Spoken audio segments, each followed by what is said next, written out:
Hello everyone. আজি ক্লাসটোত আৰম্ভ কৰিম লোকেল গভৰ্নমেন্ট ঠিক আছে তো লোকেল গভৰ্নমেন্টৰ আন্ডাৰত আমাৰ ৰুৰেল পাৰ্টটোত আহিব পঞ্চায়তী ৰাজ সিস্টেম আৰু আৰবান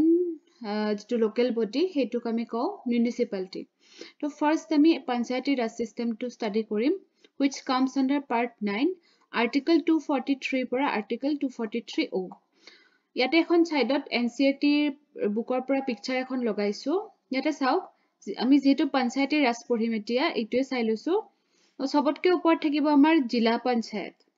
তাৰ পিছত থাকিব পঞ্চায়ত সমিতি তাৰ পিছত গ্ৰাম পঞ্চায়ত আৰু গ্ৰাম সভা এইখিনি মনত ৰাখিব এই লেভেল কেটা যেতিয়া আপোনালোকৰ পঞ্চায়তী ৰাজ সিস্টেমৰ বিষয়ে কোৱেশ্চন আহিব মেইনছত তেতিয়া এনেকুৱাকে এটা যদি আপুনি ফ্লো চাৰ্ট দি বনাই দিব পাৰে তেতিয়া মানে আনসাৰটো দেখিবলৈ ভাল হয় মানে এটা ওয়েল স্ট্ৰাকচাৰ্ড আনসাৰ হৈ পৰিব এতিয়া আমি আৰম্ভ কৰো সো এতিয়া জানি লোৱা হকচোন পঞ্চায়তী ৰাজ সিস্টেমটো কি সো আমাৰ এটো কি হয় rural local self government local government okay so local government বুলি কিয় কৈছে বিকজ মানে সেই গভৰ্নেন্স সিস্টেমটোত মানে কোন ইনভলভ হৈ থাকে আমাৰ লোকেল পিপল খিনি ইনভলভ হৈ থাকে ঠিক আছে মানে লোকেল পিপল পাৰ্টিসিপেশন হয় এই মানে লোকেল গভৰ্নমেন্ট খনত to build democracy at the grassroot level okay যেহেতু আমাৰ কান্ট্ৰিখন ডেমোক্ৰেসি যেতিয়া আমাৰ ডিসেন্ট্ৰালাইজেশন হ'ব তেতিয়া আৰু সেই ডেমোক্ৰেসিটো আমি বেছি ভালকে মানে প্ৰেক্টিস কৰিব পাৰো ওকে এতিয়া এটো এটা আপোনাৰ প্ৰেক্টিকেল কথা এখন সেন্টাৰে স্টেট হয়নে স্টেটৰ লগতে ভিলেজৰ লগতে টাউনস একেলগে গটেখিনি সম্ভালিব অলপ দিগদাৰ হৈ যায় আৰু প্ৰত্যেকখন গাঁৱে হওক প্ৰত্যেকখন চহৰে হওক সবৰে ডিফাৰেন্ট মানে আপোনাৰ ইস্যুস থাকে এই সেন্টাৰে গটেখিনি যদি মানে মাইন্ড কৰিবলগিয়া হয় হেতু এটা মানে বহুত ডাঙৰ টাস্ক হৈ পৰে বাৰ্ডেন হৈ পৰিব গটিকে এইটোৱে বেটাৰ হয় যেন লোকেল মানুহখিনিয়ে নিজৰ ইস্যুস বিলাক গম পাই গৈ থাকে আৰু মানে সেই মতেহে কামখিনি আগুৱাই লৈ যাব পাৰে okay so Panchayati Raj is entrusted with rural development okay কৈছে মই যে rural এৰিয়াৰ যিখন লোকেল গভৰ্নমেন্ট সেইখনক আমি পঞ্চায়তী ৰাজ বুলি কও আৰু যেটোক আমি কনস্টিটিউশনালাইজ কৰিছে মানে কৰা হৈছিলে কেতিয়া 1992 through 73rd constitutional amendment act এটো মনত ৰাখিব এটা চাওকচোন এভলিউশনটো কেনেকে হৈছে আৰম্ভণিটো কেনেকে হৈছে তো প্ৰথম যিখন কমিটি আহিছিলে পঞ্চায়তী ৰাজ সিস্টেমৰ কাৰণে সেইখন হৈছে Balwant Rai Mehta committee first committee okay আৰু কি ৰিকমেন্ড কৰিছিল যে ডেমোক্ৰেটিক ডিসেন্ট্ৰালাইজেশন কৰিব লাগে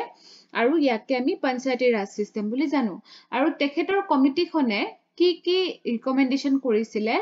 যে এটা 3 tier পঞ্চায়তী ৰাজ সিস্টেম লাগে আমাক 3 tier system okay তাৰ পিছত কি বিচাৰিছিলে village panchayat should be constituted with directly elected representative যাতে গাঁওবাসীয়ে নিজে ইলেক্ট কৰি পেলাই নিজৰ ৰিপ্ৰেজেন্টেটিভ বিলাকক চুজ কৰিব পাৰে okay তাৰ পিছতে প্ল্যানিং ডেভেলপমেন্টটো তেওঁলোকৰ ওপৰতে মানে দায়িত্বটো দিব লাগে তাৰ পিছতে ৰিসোৰ্স খিনি মানে যিখিনি ধৰকচোন গভৰ্নেন্স কৰিবৰ কাৰণেটো ৰিসোৰ্স লাগিব গতিকে সেইখিনি যাতে এই লোকেল বডিজ বিলাকক ট্ৰান্সফাৰ কৰা হয় ঠিক আছে সো এনেকুৱা ধৰণৰ কিছুমান ৰিকমেন্ডেশন কৰিছিলে আৰু এটা কথা মনত ৰাখিব যে Rajasthan was the first state to establish Panchayati Raj system আৰু কোনটো ডিস্ট্ৰিক্টত নাগৰ ডিস্ট্ৰিক্টত কেতিয়া 1959 ওকে তাৰ পিছৰ ইম্পৰ্টেন্ট কমিটিখন হৈছে আমাৰ অশোক মেহতা কমিটি সো এটো কোনে এপইন্ট কৰিছিলে জনতা গভৰ্নমেন্টে এপইন্ট কৰিছিলে ওকে সো আপোনাৰ সেই কমিটিখনৰো কিছুমান এনেকুৱা ৰিকমেন্ডেশন আছে যেনেকুৱা 3 tier সিস্টেমে তেওঁলোকেও মানে হেয়া কৰিছিলে মানে ৰিকমেন্ড কৰিছিলে তাৰ পিছতে আপোনাৰ আৰু কি কৰিছিলে a district should be the first point for decentralization যেনেকুৱা ধৰক মই মাত্ৰ পিকচাৰটোত লগাইছো ন জিলা হেইটো ওপৰত আছে গতিকে তেখেতসকলে হেনেকে কৈছিলে জিলা পৰিষদ should be executive body so political parties বিলাকৰ যেন official participation থাকে ন তাৰ পিছতে compulsory powers of taxation থাকে so local bodies বিলাকৰ taxation power টো থাকিব লাগে বুলি কৈছিলে social audit হ'ব লাগে বুলি কৈছিলে so এনেকুৱা ধৰণৰ কিছুমান ৰিকমেন্ডেশন কৰিছিলে বা ৰিজাৰ্ভেশনৰ কথাও তেওঁলোকে উল্লেখ কৰিছিলে আৰু সবতকে ইম্পৰ্টেণ্ট যে কনষ্টিটিউচনেল ৰিকগনিশ্যন দিবৰ কাৰণে তেওঁলোকে ৰিকমেণ্ড কৰিছিলে যে তেতিয়ালৈকে কনষ্টিটিউচনেল ৰিকগনিশ্যন দিয়া হোৱা নাছিলে মানে আৰ্টিকলৰ আণ্ডাৰত অহা নাছিলে তাৰপিছত আহিলে আমাৰ important committee V K Rao committee in 1985 আৰু এই কমিটিখন আমাৰ প্লেনিং কমিশ্যনে এপইণ্ট কৰিছিলে অ'কে আৰু এই কমিটিখনে এটা কথা অবজাৰ্ভ কৰিছিল যে পঞ্চায়তী ৰাজ চিষ্টেমটো কিয় মানে ডেভেলপ কৰিব পৰা নাই ডিউ টু বিউৰক্ৰেটাইজেশ্যন অ'কে চ' মানে সেইকাৰণে পাৰফৰ্মেঞ্চটো ঠিক হোৱা নাই অ'কে চ' এতিয়া তেখেতসকলে কেনেকুৱা ধৰণৰ ৰিকমেণ্ড কৰিছিলে যে একেই হয় মোটামুটি ৰিকমেণ্ডেশ্যনবিলাক যেনেকুৱা ডেম'ক্ৰেটিক ডিচেণ্ট্ৰেলাইজেশ্যন হয়নে তাৰপিছতে আপোনাৰ পঞ্চায়তী ৰাজ ইনষ্টিটিউশ্যনটো আপোনাৰ ডিষ্ট্ৰিক্ট এণ্ড লোৱাৰ লেভেলছত থাকিব লাগে তাৰপিছতে ডিষ্ট্ৰিক্ট ডেভেলপমেণ্ট কমিশ্যনাৰ এজন থাকিব লাগে আৰু আপোনাৰ পঞ্চায়তী ৰাজ ইনষ্টিটিউশ্যনৰ ইলেকশ্যন হ'ব লাগে ৰেগুলাৰলি হ'ব লাগে চ' এনেকুৱা ধৰণৰ কথা কিছুমান ৰিকমেণ্ডেশ্যন কিছুমান দিছিলে তাৰপিছতে LM এছাংভি কমিটি অ'কে চ' এইখন কোনে এপইণ্ট কৰিছিলে ৰাজীৱ গান্ধী গভৰ্ণমেণ্টে এপইণ্ট কৰিছিলে মানে কংগ্ৰেছ গভৰ্ণমেণ্টে হয়নে আৰু এইখন কমিটিয়েও যে কনষ্টিটিউচনেলি ৰিকগনাইজ কৰিবৰ কাৰণে মানে PRIক ৰিকমেণ্ড কৰিছিলে তাৰপিছত ন্যায়া পঞ্চায়ত এতিয়া নতুনকৈ আহিলে ন্যায়া পঞ্চায়তৰ কথাটো উল্লেখ কৰিছিলে তেওঁলোকে তাৰপিছতে গ্ৰাম সভাৰ ওপৰত গুৰুত্ব দিছিলে ভিলেজ পঞ্চায়ত মানে ভিলেজ পঞ্চায়তৰ যাতে বহুত বেছি ৰিচোৰ্চ থাকে সেইটোৰ ওপৰত গুৰুত্ব দিছিলে আনকি জুডিচিয়েল ট্ৰিবিউনেলছৰ কথাও তেওঁলোকে উল্লেখ কৰিছিলে তাৰপিছৰখন আহিছিলে থুংগন কমিটি ইন 1988 চ' এইটো কাৰ চেয়াৰমেনশ্বিপত আছিলে PK থুংগন অ'কে চ' তেখেতসকলে কেনেকুৱা ৰিকমেণ্ডেশ্যন দিছিলে যে কনষ্টিটিউচনেলি ৰিকগনাইজ কৰিব লাগে 3-tier চিষ্টেম আপোনালোকে দেখাই পাইছে যে প্ৰায় ছেমেই হয় ৰিকমেণ্ডেশ্যনবিলাক অ'কে তাৰপিছতে মেক্সিমাম পিৰিয়ড মানে 6 মাহৰ মূৰত এটলিষ্ট মানে ধৰক যদি কিবা কাৰণত ভাঙি গ'ল মানে পঞ্চায়তী ৰাজ হেৰিটো কিবা কাৰণত চাপ'জ ব্ৰেক ডাউন হৈ গ'ল তেতিয়া 6 মান্থছৰ ভিতৰত সেইখন আকৌ ৰিঅৰ্গানাইজ কৰিব লাগে অ'কে তাৰপিছতে ডিটেইলড লিষ্ট অফ ছাবজেক্টছ থাকিব লাগে যে কোনবিলাক ছাবজেক্টৰ ওপৰত পঞ্চায়তী ৰাজ মানে পঞ্চায়তে ৰুলছ বনাব এনেকুৱা ধৰণৰ এখন ডিটেইল লিষ্ট লাগে এতিয়া আমাৰ কাৰেণ্টলি 29টা আইটেমছৰ ওপৰত মানে পঞ্চায়তৰ পাৱাৰ থাকে তাৰপিছতে চিট ৰিজাৰ্ভেশ্যনৰ কথা উল্লেখ কৰিছিলে যেনেকুৱা SC ST উইমেন ন তাৰপিছতে গেটগিল কমিটি আহিলে so' the committee was constituted in 1988 by the Congress party under the chairmanship of VN Gadgil okay so' VN গেটগিলৰ নামটো মনত ৰাখিব চ' কনষ্টিটিউচনেল ষ্টেটাছৰ কথা মানে এইটো তেখেতে উল্লেখ কৰিলে কনষ্টিটিউচনেল ষ্টেটাছৰ কথা 3-tier চিষ্টেম আহিব লাগে তাৰপিছত 5 years থাকিব লাগে আমাৰ পঞ্চায়তী ৰাজ ইনষ্টিটিউশ্যনটো মানে টাৰ্মটো কথা আছে টাৰ্মটো 5 years হ'ব লাগে ডিৰেক্টলি ইলেক্ট হ'ব লাগে ৰিজাৰ্ভেশ্যনৰ কথা উল্লেখ কৰিছিলে যাতে ছ'চিঅ' ইকনমিক ডেভেলপমেণ্টৰ কাৰণে পঞ্চায়তী ৰাজ ইনষ্টিটিউশ্যনে কাম কৰে হয়নে তাৰপিছতে যাতে তেওঁলোকে টেক্স কালেক্ট কৰিব পাৰে সেইটো পাৱাৰ থাকিব লাগে তাৰপিছতে ষ্টেট ফাইনেন্স কমিশ্যন সেয়া হ'ব লাগে ষ্টেট ফাইনেন্স কমিশ্যন এষ্টাব্লিছমেণ্ট হ'ব লাগে ষ্টেট ইলেকশ্যন কমিশ্যন এষ্টাব্লিছমেণ্ট হ'ব লাগে অ'কে চ' এনেকুৱা ধৰণৰ আৰু এটা কথা মনত ৰাখিব যে আমাৰ পঞ্চায়তৰ যিটো ইলেকশ্যন হয় সেইটো ষ্টেট ইলেকশ্যন কমিশ্যনৰ দ্বাৰা মানে অৰ্গেনাইজ কৰা হয় এইটো মনত ৰাখিব ঠিক আছে মানে কোনো মানে এক্সট্ৰাকে আৰু লোকেল আমাৰ ইলেকশ্যন কমিশ্যন নাথাকে ষ্টেটৰ যিটো ইলেকশ্যন কমিশ্যন সেইটোৱে অৰ্গেনাইজ কৰে চাওক recommendations of the Gadgil committee became the basis for drafting an amendment bill aimed at conferring the constitutional status and protection to the Panchayati Raj institution so' এইখনে মানে বেছ হৈ পৰিলে গেটগিল কমিটিখন এখন মনত ৰাখিব তাৰপিছত কনষ্টিটিউচনেলাইজেশ্যন কেনেকৈ হ'ল চ' প্ৰথম আমাৰ ৰাজীৱ গান্ধী গভৰ্ণমেণ্টে ইন্ট্ৰডিউচ কৰিছিলে 64th কনষ্টিটিউচনেল এমেণ্ডমেণ্ট এক্টৰ জৰিয়তে যে আমাৰ পঞ্চায়তী ৰাজ ইনষ্টিটিউশ্যনটোক কনষ্টিটিউচনেলাইজ কৰিব লাগে কিন্তু লোকসভাত যদিও সেয়া হ'ল ৰাজ্যসভাই নাকচ কৰিলে তাৰপিছতে শেষত যেনিবা PV নৰসিম্হা ৰাওৱে আকৌ যেতিয়া ইন্ট্ৰডিউচ কৰিলে লোকসভাত সেইবাৰ কিন্তু হ'ল অ'কে মানে 73rd কনষ্টিটিউচনেল এমেণ্ডমেণ্ট এক্টৰ জৰিয়তে আমাৰ পঞ্চায়তী ৰাজ চিষ্টেমটোক মানে কনষ্টিটিউচনেলাইজ কৰা হ'ল and it came into force on 24th April 1993 so 24th এপ্ৰিলটো আমি এতিয়া মানে কি কৰো অবজাৰ্ভ কৰো হয়নে চেলিব্ৰেট কৰো পঞ্চায়তী ৰাজ উৎসৱ বা এনেকুৱা ধৰণৰ এটা আমাৰ নামটো পাহৰি থাকিলো মই কিবা এটা এনেকুৱা ধৰণৰ এটা ডে আছে আৰু এটা পঞ্চায়ত ডে নেকি এনেকুৱা ধৰণৰ তাৰপিছত চাওক এতিয়া চেলিয়েণ্ট ফিচাৰ্ছ অফ পঞ্চায়তী ৰাজ আমাৰ পঞ্চায়তী ৰাজৰ কিছুমান ফিচাৰ্ছ আছে চ' ফাৰ্ষ্ট ফিচাৰটো হ'ল আমাৰ গ্ৰাম সভা মানে কি আমাৰ গ্ৰাম মানেটো ভিলেজ আৰু সভা মানে এছেম্বলি হয় নে চ' ভিলেজ এছেম্বলিত মেইনলি কোনে মানে থাকে যিখিনি আমাৰ ৰেজিষ্টাৰ্ড ভোটাৰ্ছ থাকিব মানে সেই গাঁওখনৰ ওকে সেইখিনি থাকিব আৰু দে কেন perform such functions as the state legislature entrust it with requisite authority and powers to so gram sabhar power thake karon panchayat khon jetia mane dhorok election hoy no tetia gram sabhare power thake teoloke jak choose kore hei khon mane teolok he mane panchayatot mane winner হ'ব পাৰে okay তাৰপিছত 3 tier সিস্টেমৰ কথাটো কৈ আহিছে ন ওপৰত recommendation বিলাকত কিমান বাৰ 3 tier system পঢ়িলো আমি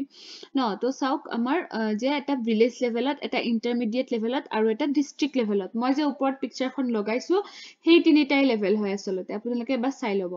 তাৰপিছত however states having a population of less than 20 lakh may not set up PRI চাব কিছুমান গাঁৱত 20 লাখতকে কম পপুলেশ্যন থাকে তেতিয়াহলে কিন্তু PRI সেটআপ কৰিব নোৱাৰে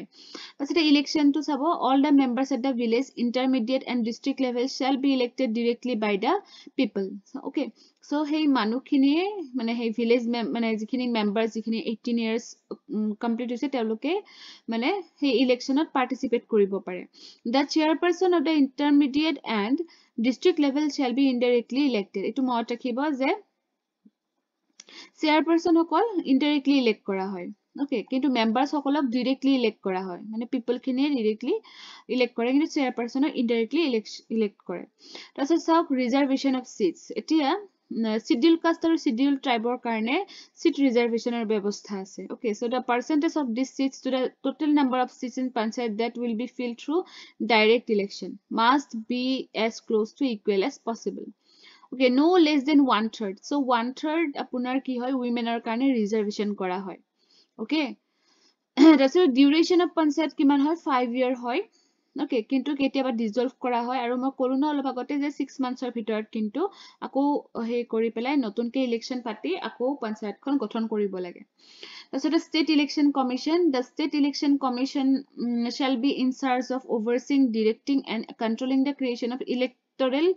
roles এতিয়া মই কলো যে ইলেকশনটো আমাৰ স্টেট ইলেকশন কমিশনে হেল্প কৰে ওকে গতিকে ইলেক্টৰেল ৰোলস খিনি ক্ৰিয়েট কৰা বা ইলেকশন কন্ডাক্ট কৰা স্টেট ইলেকশন কমিশনৰ আন্ডাৰত আহিব The governor will name a state election commissioner. Okay, so mane governor hey power to thake. The state legislature has the authority to establish rules on all aspects of panchayat elections. Aro election related kiba notun ke rules banai hetu state legislature authority under thake. Finances etia finance to kune heya koribo the state legislature may authorize a panchayat to levy collect or appropriate taxes provide for making grants in aid to the panchayats ito mot rakhibo state legislature upor thakibo so finance commission the governor has the authority to establish an annual finance commission okay so hey finance commission akhon amar governor e ki koribo establish koribo to review the panchayat's financial standing recommend improvements gotike ekhini governor upor thakibo it's apunar election related jodi rules thake hetu state legislature chabo aro dhorok kiba notun ke levy collection tax ebilakor khetrot amar state legislature chabo kintu apunar যেটো আপোনাৰ improvement কৰাৰ side থাকে ফাইনান্সৰ বা financial standing হয়নে বা recommendation হেবিলাক কিন্তু গভৰ্ণৰে চাব okay ইয়াত এই দুটাৰ মাজত মাইনত ডিফাৰেন্স আছে এইটো চাই লব আপোনালোকে এই কাৰণে একেলগে দিছো তাৰপিছতে অডিট আছে the state legislature may provide the manner for auditing PRI হেই যেটো মানে কেনেকে অডিট কৰা হ'ব হেটো ষ্টেট লেজিসলেচাৰে মানে গাইড কৰে তাৰপিছতে এক্সাম্পটেড এৰিয়াস চাব আমাৰ পিআৰআই টু কোড এপ্লাই নহয় Nagaland Mizoram Meghalaya scheduled areas and tribal areas hill area of Manipur Darjeeling district of West Bengal এইকেইটা এৰিয়াত কিন্তু আমাৰ পঞ্চায়তী ৰাজ মানে এপ্লাই নহয় কিন্তু যদি পাৰ্লিয়ামেন্টে এক্সটেন্ড কৰিব বিচাৰে তেতিয়া হলে পাৰিব কিন্তু okay In this regard, Parliament has enacted the provisions of Panchayat Extension to the Scheduled Areas Act 1996. এইখনৰ নাম শুনিছে চাগে পেছা বুলি কওঁ ন আমি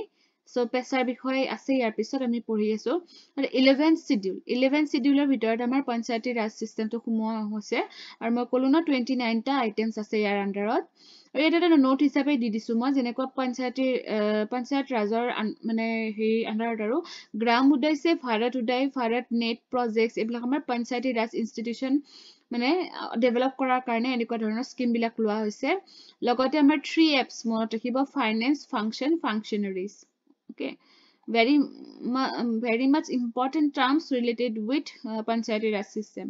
এটা সব পেছা এক্ট খনি মাত্ৰ কলো যে পেছা এক্টৰ কথা সো 1996 ত আহিছিলে আপোনাৰ the provisions of part 9 of the constitution relating to the panchayats are not applicable to the 5th schedule areas so 5th schedule 6th schedule আমি পঢ়িম ইয়াৰ পিছৰ চেপ্টাৰছত আছে সো আপোনাৰ 5th schedule areas বিলাকত আমাৰ যেটো part 9 যেটো পঢ়ি আছো আমি সেই পঞ্চায়তী ৰাজৰ প্ৰভিজনছ বিলাক এপ্লিকেবল নহয় আৰু সেই কাৰণে পাৰ্লিয়ামেন্টে এক্সট্ৰাকে এটা মানে এক্ট উলিয়াইছে পেছা বুলি মানে পেছা act or the extension act to cover the schedule areas which are not covered under 73rd constitutional amendment মানে আমাৰ পঞ্চায়তী ৰাজটো যত এপ্লাই নহয় তাতে পেছাটোৱে কাম কৰে ওকে আৰু এতিয়া টোটেলত কেইখন ষ্টেটত সেই আপোনাৰ হে আছে 5th schedule areas বুলি কোৱা হয় 10 টা ষ্টেটক কোৱা হয় আন্ধ্ৰ প্ৰদেশ তেলেংগানা ছত্তীশগড় গুজৰাট হিমাচল প্ৰদেশ ঝাৰখণ্ড মধ্য প্ৰদেশ মহাৰাষ্ট্ৰ ওড়িশা ৰাজস্থান এই কেইখন কিন্তু মনত ৰাখিব যত নেকি আমাৰ পিআৰআই হেয়া নহয় মানে এপ্লিকেবল নহয় পেছা এপ্লিকেবল হয় অবজেক্টিভস টু কি পেছা আনৰ অবজেক্টিভ কি হয় to extend the provisions of part 9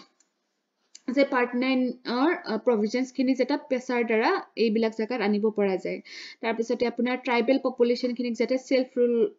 মানে ৰুলৰ আন্ডাৰত আনিব পৰা যায় মানে পাৰ্টিসিপেটৰি ডেমক্ৰেসি যেটা এস্টাবলিশ কৰিব পৰা যায় যাতে ভিলেজ গভৰ্নেন্সটো আৰু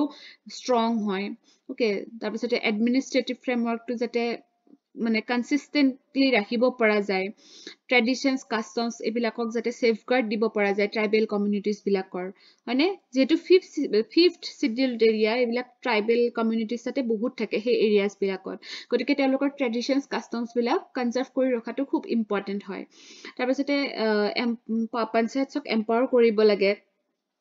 no tribal requirements বিলাক যাতে ফুলফিল কৰিব পাৰে তাৰ কাৰণে সেনেকুৱা এটা সো ইয়াৰে কিছুমান ফিচাৰসও আছে যেনেকুৱা কাস্টমাৰী ল social and religious practices traditional management practices এইবিলাকৰ কাৰণে আসলতে পেছাখন লাগে হয়নে পেছাখন এইবিলাকৰ কাৰণে লাগে মই যিবিলাক বোল্ড কৰি দিছো এইবিলাক বিশেষকে চাব কিন্তু ওকে so চাওক এই village cell ordinarily consist of a habitation or a group of habitations or a hamlet or a group of hamlets comprising a community and managing its affairs in accordance with traditions and customs so হেনেকুৱা জাগা বিলাকত মানে এনেকুৱা ধৰণৰ মানুহ বহুত থাকে যে এটা গ্ৰুপত বাস কৰে আৰু হেনেকুৱা ধৰণৰ মানুহ বিলাকক মানে আপোনাৰ মানে গভৰ্নেন্সটো কৰাৰ কাৰণে এই পদক্ষেপটো লোৱা হৈছে পেছা মানে every village shall have a gram sabha consisting of persons whose names are included in the electoral rolls so just like our state যাতে তেওঁলোকৰো হেনেকুৱা ধৰণৰ এটা গ্ৰাম সভা হয় ন electoral rolls হয়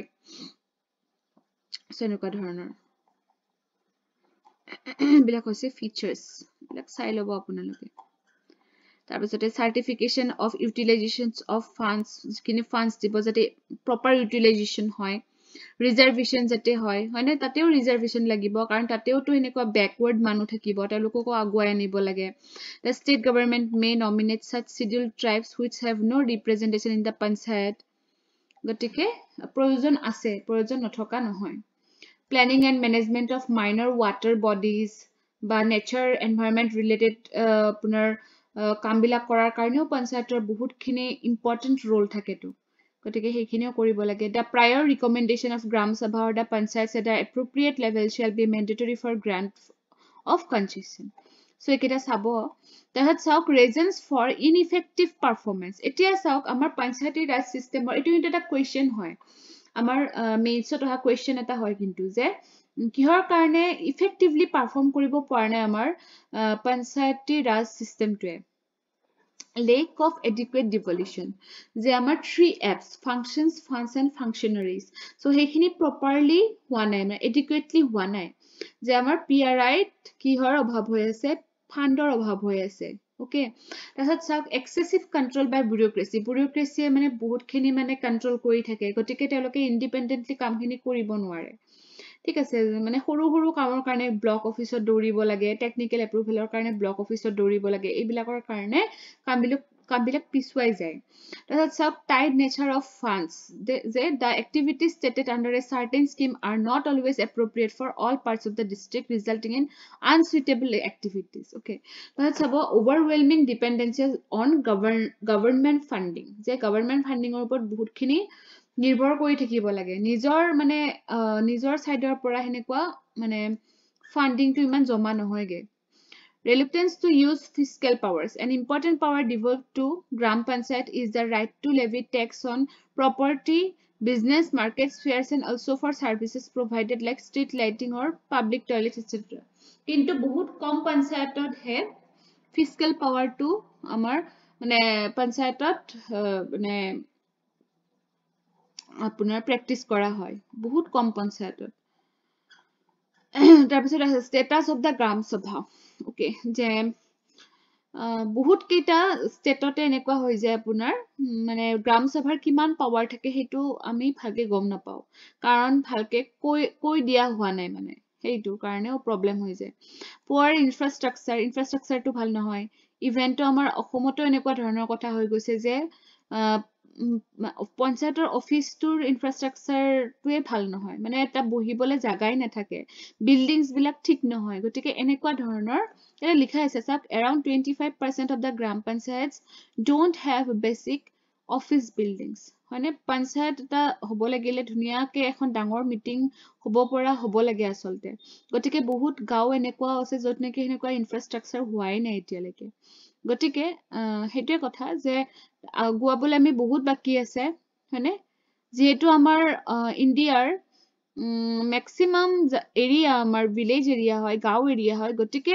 পঞ্চায়তী ৰাজ সিস্টেমটো ডেভেলপ কৰিবই লাগিব তেতিয়াহে আমাৰ নেশনাল ডেভেলপমেন্ট হ'ব হয়নে গতিকে এটা প্ৰয়োজনীয় চেপ্টাৰ হয় পঞ্চায়তী ৰাজ সিস্টেম সকলোৱে জানে অকমান হলেও পঞ্চায়ত বুলি ক'লে নেক্সট চেপ্টাৰ আমাৰ আহিব মিউনিসিপালিটিজ ইয়াৰে পিছৰ ক্লাছটোত মই কভাৰ কৰি দিম নহলে ভিডিওটো অকমান বেছি দীঘল হৈ যাব ঠিক আছে thank you for watching the video